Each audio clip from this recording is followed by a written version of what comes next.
छत्रपती संभाजीनगरमध्ये बच्चू कडूंच्या प्रहार संघटनेकडून उद्या आक्रोश मोर्चाचं आयोजन करण्यात आलंय।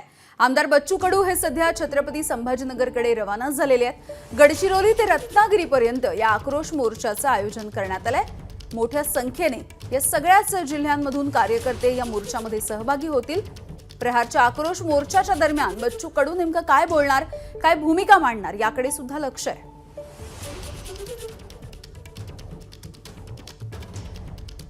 आपल्या सोबत बच्चू कडू स्वतः आहे।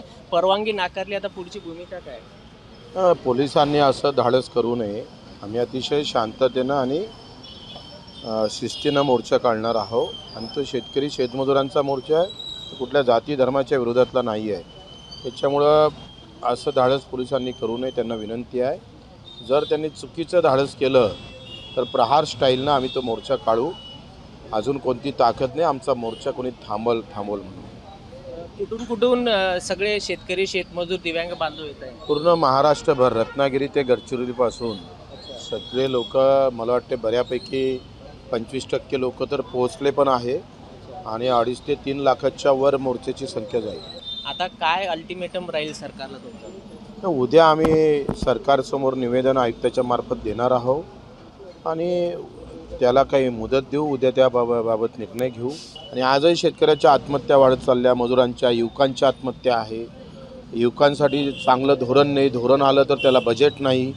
तर अशा सगळ्या याच्यावरच्या मागण्या घेत आम्ही समोर जातो आहे। तर सरकारनं सकारात्मक समोर यावं, निर्णय घ्यावं आणि सरकारनं निर्णय घेतला तर आम्ही सरकारच्या बाजूने उभं राहू।